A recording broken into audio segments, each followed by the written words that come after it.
Hi, I'm Dr. Chris Bergwald, Director of Adult Discipleship and Evangelization with the Diocese of Sioux Falls, and we're looking in this video at Chapter 3 of Pope Francis's document, The Joy of the Gospel. Chapter 3 is entitled The Proclamation of the Gospel, and here he talks about the need to actually proclaim the good news of Jesus Christ. Sometimes as Catholics, there's a saying attributed to St. Francis of Assisi: evangelize at all times, spread the gospel at all times, proclaim the gospel at all times, when necessary, use words. So by the lives we live, we should be proclaiming the gospel. We should be drawing people. We should be attractive to the way that we live. And then when necessary, use words. I think though sometimes that for many of us as Catholics, we look at that second, we forget about the second, we ignore the second half. I'll evangelize, I'll proclaim the gospel, I'll spread the gospel by my witness, by the way I live. That's good. That's necessary in order for us not to be hypocritical. But that second part is there on purpose. When necessary, when the Spirit moves us, we have to use words. And that's a lot of what Francis talks about in this chapter. Again, have the document at hand. We're going to look at just a few, 4 or 5 articles within this chapter. So Article 110 to begin with. Find Article 110 and pause and read it. Okay, so Article 110, Pope Francis says this, quoting, I think, from Pope Paul VI. There can be no true evangelization. There can be no true evangelization without the explicit proclamation of Jesus as Lord. Without the explicit proclamation of Jesus as Lord, there is no true evangelization. And without the primacy of the proclamation of Jesus Christ in all evangelizing work. So we have to proclaim Jesus Christ is Lord. And not literally, we don't run around the streets of the Diocese of Sioux Falls, our towns, our communities. Jesus Christ is Lord, Jesus Christ is Lord.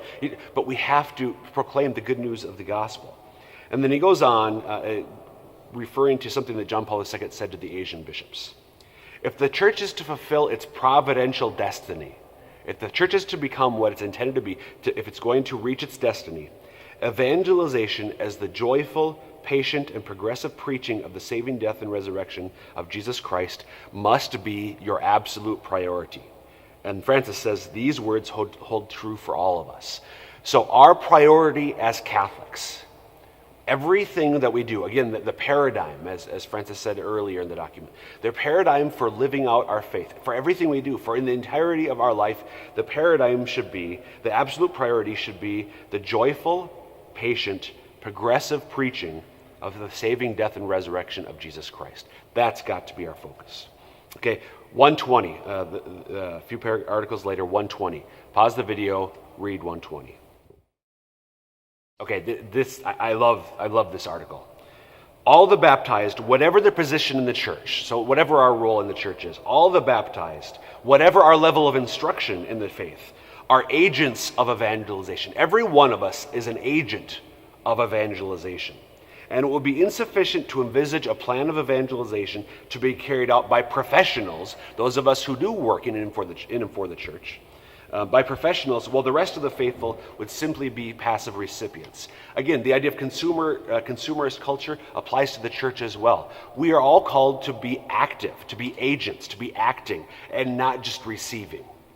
The laity we do receive from the priest, but we receive in order that we might in turn go out into the world and proclaim the gospel. The new evangelization calls for personal involvement on the part of each of the baptized. Every Christian is challenged here and now to be actively engaged in evangelization. And then he goes on, I love this line. Anyone who has truly experienced God's saving love does not need much time or lengthy training to go and proclaim Jesus. If you think about, so I've been married for almost 15 years as we're recording this. And when I met the woman who would become my wife, in order to tell other people about this beautiful woman that I met, I didn't need to get a degree in her. I didn't need to get a certification in Germanology. Her first name's Germaine.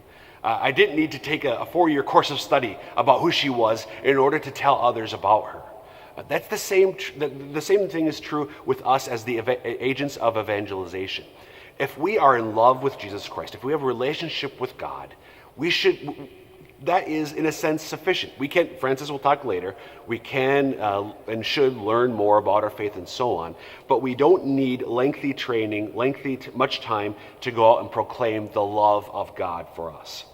Every Christian is a missionary to the extent that he or she has encountered the love of God in Jesus Christ. We no longer say that we are disciples and missionaries. Rather, we are always missionary disciples. And to me, that's one of the takeaway phrases from this document. We are missionary disciples. As followers of Jesus Christ, the immediate implication, the natural consequence of that is that we are also missionaries. We also go out. And it gives a couple of examples. The one that I want to focus on is the Samaritan woman. She met Jesus at the well. This is John chapter 4. This woman meets Jesus at the well, and immediately after this encounter where she comes to an awareness of an inkling of who Jesus is, she goes into town and tells people about him. Again, she didn't get a certificate, she didn't get a degree in evangelization, in theology. She immediately goes and tells others about him. Now he goes on and says that yes, we need, well actually this is Article 121. The next article, pause, read 121. Okay, now he goes on now to talk about how, yes, we need to grow. All of us are called to mature in our work as evangelizers. We want to have better training, a deepening love, and a clear witness to the gospel. In this sense, we ought to let others be constantly evangelizing us. So we need to continue to be fed, to be evangelized as we seek to evangelize others. But this does not mean that we should postpone the evangelizing mission. Rather, each of us should find ways to communicate Jesus wherever we are. All of us are called to offer others an explicit witness to the saving love of the Lord. I am called to offer an explicit witness to the saving love of the Lord. You are called to offer an explicit witness to the saving love of Jesus Christ for you. Okay? 128. Look down at 128. Pause the video. Read 128. Okay, and I just want to focus on one sentence in the middle of this article. How do we do this? We always have to keep in mind the fundamental message. The personal love of God who became man, who gave himself up for us, who is living, and who offers us his salvation and his friendship. This message has to be shared humbly as a testimony on the part of one who is always willing to learn. So that basic message, and we have to share it in personal dialogue with others who we've gotten to know, and build up that trust, that relationship at a personal level, and not just run around beating them on the head with the catechism or with the Bible or what have you. Okay, one more article in this chapter, and that'll wrap up this video. 164. Look at 164, pause the video, read 164. Okay, this is also one of my favorite articles in this document. Pope Francis talks about, in this article, the kerygma. It's a technical word that means the basic proclamation of the good news of the gospel, the first announcement, the gospel itself. And this is how he summarizes it. He says the first proclamation must ring out from our lips, the lips of the catechist, the person who is teaching, but this is true for all of us as well. The first proclamation must ring out over and over. Jesus Christ loves you. He gave his life to save you. And now he is living at your side every day to enlighten, strengthen, and free you. That is the good news of the gospel. There's many ways to articulate it, but this is how Francis puts it here. Jesus Christ loves you. He gave his life to save you. He is now living at your side every day to enlighten, strengthen, and free you. And then he goes on and says, the first proclamation is called first, not because it's at the beginning. It's not just the first thing. But it is first in a qualitative sense because it is the principal proclamation. This always has to be on our lips. In everything that we do in our lives, in the church, outside of the church, we have to be ready to express in our own way this basic good news of the gospel of Jesus Christ.